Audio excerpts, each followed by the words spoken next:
Video topic for this video is EAN rule, that is effective atomic number rule.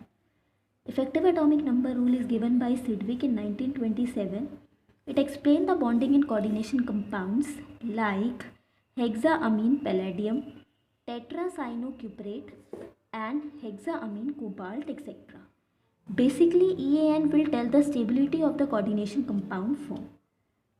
Now, next is, what are coordination compounds? Coordination compounds are those compounds in which there is a metal ligand bond. यहाँ पे metal और ligand का bond होता है और metal और ligand के बीच में जो बॉन्ड होता है which is a coordinate bond. तो इसीलिए जो कंपाउंड्स फॉर्म होते हैं इसलिए उनको हम कोऑर्डिनेशन कंपाउंड्स बोलते हैं. Coordinate bonds are similar to covalent bond. जैसे कि कोवेलेंट बॉन्ड में शेयरिंग ऑफ इलेक्ट्रॉन्स होती है बिटवीन टू एटम्स जो बॉन्ड बना रहे हैं, लेकिन कोऑर्डिनेट बॉन्ड में कोवेलेंट बॉन्ड से सिर्फ एक डिफरेंस है कि वो डिफरेंस ये है कि शेयरिंग तो यहाँ पे भी हो रही है, लेकिन यहाँ पे out of two atoms which are making the bond, one atom will give electron pairs and it is shared by both the atoms. Okay, अभी मैंने बताया कि कोऑर्डिनेशन कंपाउंड्स में मेटल और लिगेंड का बॉन्ड होता है. मेटल जो बॉन्ड बनाता है, मेटल इसलिए बॉन्ड बनाता है क्योंकि मेटल क्या होता है, इलेक्ट्रॉन एक्सेप्टर. इलेक्ट्रॉन एक्सेप्टर क्यों? क्योंकि उसके वो इलेक्ट्रॉन डेफिशिएंट है, उसके पास इलेक्ट्रॉन्स की कमी है. और जो लिगेंड है वो एक इलेक्ट्रॉन डोनर है. वो इलेक्ट्रॉन डोनर क्यों है? क्योंकि वो इलेक्ट्रॉन रिच है as it contains the lone pair of electrons. Okay, तो यहाँ पे लिगेंड मेटल को इलेक्ट्रॉन्स दे रहा है, या हम कह सकते हैं लिगेंड इलेक्ट्रॉन दे रहा है और शेयर लिगेंड और मेटल दोनों कर रहे हैं. तो इसलिए इस बॉन्ड को क्या बोलेंगे? Coordinate sigma bond. ऐसे ही कोऑर्डिनेट पाई बॉन्ड भी होता है जिसमें मेटल इलेक्ट्रॉन्स देता है लिगेंड को, या हम बोल सकते हैं मेटल इलेक्ट्रॉन देता है और शेयर लिगेंड और मेटल दोनों करते हैं. ओके, फॉर एग्जाम्पल यहाँ पे एग्जाम्पल लिया गया है टेट्रासाइनोनिकलेट का. यहाँ पे जो निकल है it is a metal ion and जो साइनाइड है वो क्या है? लिगेंड. टेट्रासाइनोनिकलेट का जो स्ट्रक्चर होता है इट इज़ लाइक टेट्राहेड्रल, क्योंकि यहाँ पे जो साइनाइड ग्रुप्स है, 4 साइनाइड ग्रुप्स टेट्राहेड्रली मेटल के साथ अरेंज्ड होते हैं. और यहाँ पे जो निकल और साइनाइड का बॉन्ड है वो कैसा है? कोऑर्डिनेट बॉन्ड है. अब इसी बॉन्ड को ऑर्बिटल डायग्राम के थ्रू दिखाया गया है. यहाँ पे निकल क्योंकि इलेक्ट्रॉन डेफिशिएंट है तो उसके पास वैकेंट हाइब्रिड ऑर्बिटल्स है, और जो साइनाइड है वो इलेक्ट्रॉन रिच है और उसके पास लोन पेयर ऑफ इलेक्ट्रॉन्स है तो उसके पास फिल्ड ऑर्बिटल है. तो मेटल और साइनाइड के जो ऑर्बिटल्स हैं वो क्या करेंगे? आपस में ओवरलैप करेंगे, एंड ओवरलैपिंग के बाद जो ये बॉन्ड बनेगा it is a coordinate bond. अब इसको कोऑर्डिनेट बॉन्ड क्यों बोल रहे हैं? क्योंकि इलेक्ट्रॉन पेयर सिर्फ लिगेंड ने दिया है लेकिन शेयर मेटल और लिगेंड दोनों कर रहे हैं, तो इसलिए इसको कौन सा बॉन्ड बोलेंगे? Coordinate bond. पर क्योंकि यहाँ पे लिगेंड ने मेटल के साथ बॉन्ड बनाया, मतलब लिगेंड ने मेटल को इलेक्ट्रॉन दिए हैं, तो इसलिए कैसा बॉन्ड हो गया? Coordinate sigma bond. Okay, next is effective atomic number.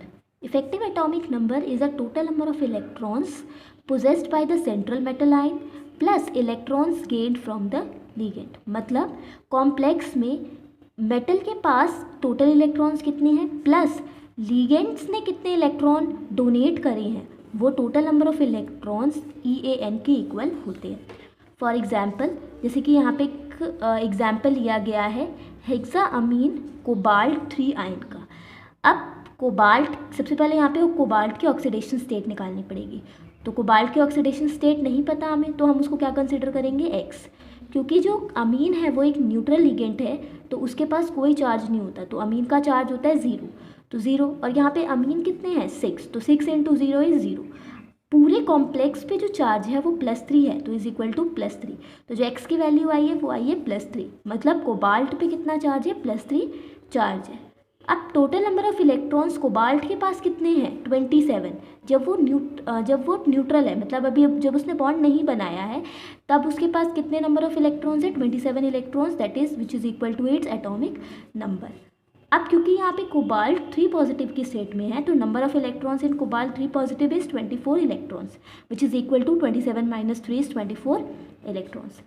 According to EAN हर लिगेंड 2 इलेक्ट्रॉन्स डोनेट करता है, या हम कह सकते हैं 2 इलेक्ट्रॉन्स देता है. तो ईच लिगेंड गिव 2 इलेक्ट्रॉन्स. तो यहाँ पे कितने लिगेंड हैं? 6, तो 6 into 2 is 12 electrons. EAN is equal to 24 plus 12 electrons, that is 36 electrons. Next is EAN rule. EAN rule क्या कहता है कि जो मेटल है, मेटल लिगेंड से इलेक्ट्रॉन तब तक एक्सेप्ट करता रहेगा जब तक वो नेक्स्ट नोबल गैस कॉन्फ़िगरेशन को एक्वायर ना कर ले. ओके, तो नेक्स्ट नोबल गैस कॉन्फ़िगरेशन को एक्वायर करने का मतलब कि हमें पता है कि जो नोबल गैसेज हैं वो कैसी होती हैं, स्टेबल होती है. तो जो भी कॉम्प्लेक्स बनेगा उसका जो EAN है वो नोबल गैस कॉन्फ़िगरेशन के इक्वल होना चाहिए, तभी वो कॉम्प्लेक्स क्या होगा, स्टेबल होगा. तो नोबल गैस कॉन्फ़िगरेशन जैसे कि 36 electron which is the atomic number of krypton, 54 electrons which is the atomic number of xenon, and 86 electron which is the atomic number of radon. Now next is example. So first example is tetracyanocuprate 1 ion. अब similarly यहाँ पे भी हम electrons निकालेंगे. Copper के electrons मतलब copper का charge अभी नहीं पता तो हम उसको x कंसिडर करेंगे. साइनाइड पे जो चार्ज होता है वो -1 होता है, तो -1. अब यहाँ पे साइनाइड कितने हैं, 4, तो 4 इंटू -1 इज -4. टोटल कॉम्प्लेक्स पे चार्ज -3 है तो इज इक्वल टू -3. तो x -4 इज इक्वल टू -3, तो x is equal to +1. Copper पे कितना चार्ज आ गया, +1. Number of electrons in copper is 29 electrons which is equal to its atomic number.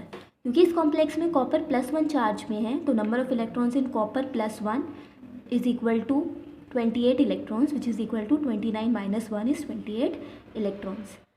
And number of electrons from 4 cyanide ligand is equal to 2 into 4. क्योंकि यहाँ पे cyanide कितने हैं, 4, और हर साइनाइड कितने इलेक्ट्रॉन्स देगा, 2, तो 4 into 2 is 8 electrons. So EAN is equal to 28 plus 8 is equal to 36 electrons which is equal to the electronic configuration of krypton, that is 36. तो क्योंकि ये नोबल गैस कॉन्फ़िगरेशन की इक्वल आ गया है EAN, so this complex follows EAN rule and hence it is a stable complex according to EAN. Okay, next example is hexaammine platinum 4 ion. यहाँ पे भी सबसे पहले प्लैटिनम की ऑक्सीडेशन स्टेट निकालेंगे. प्लैटिनम की ऑक्सीडेशन स्टेट निकालने के लिए, क्योंकि हमें प्लैटिनम की ऑक्सीडेशन स्टेट नहीं पता तो उसको x कंसिडर करेंगे. तो x जो अमीन है वो 0 चार्ज है, तो 6 into 0 is 0 and whole complex पे जो चार्ज है इट इज़ +4. तो x की वैल्यू कितनी आ गई, +4. तो प्लैटिनम यहाँ पे कौन सी ऑक्सीडेशन स्टेट में है, +4. नंबर ऑफ इलेक्ट्रॉन्स प्लैटिनम में कितने हैं, 78 which is equal to its atomic number. And क्योंकि यहाँ पे प्लैटिनम 4 पॉजिटिव स्टेट में है तो 78 minus 4 is 74 electrons. Number of electrons from 6 NH3 ligand is 6 into 2, क्योंकि हर NH3 कितने इलेक्ट्रॉन्स डोनेट देगा, 2, तो 6 into 2 is 12. EN is equal to 74 plus 12 electrons which is 86 electron which is also an atomic number of noble gas, that is radon. तो क्योंकि ये complex भी EAN rule को follow कर रहा है तो ये भी स्टेबल कॉम्प्लेक्स है according to EAN. Now next example is hexaammine chromium 3 ion. Similarly यहाँ पे भी हम क्रोमियम की ऑक्सीडेशन स्टेट निकालेंगे, उसको हम x कंसिडर करेंगे. अमीन न्यूट्रल है तो उस पर कोई चार्ज नहीं है तो 0. अमीन्स कितने हैं यहाँ पे, 6, तो 6 इंटू 0 इज 0. होल कॉम्प्लेक्स पे चार्ज +3, तो +3 के इक्वल. तो x की वैल्यू कितनी आ गई, +3. तो यहाँ पे क्रोमियम की जो ऑक्सीडेशन स्टेट है it is +3. Number electrons in chromium is equal to 24 electrons which is equal to its atomic number.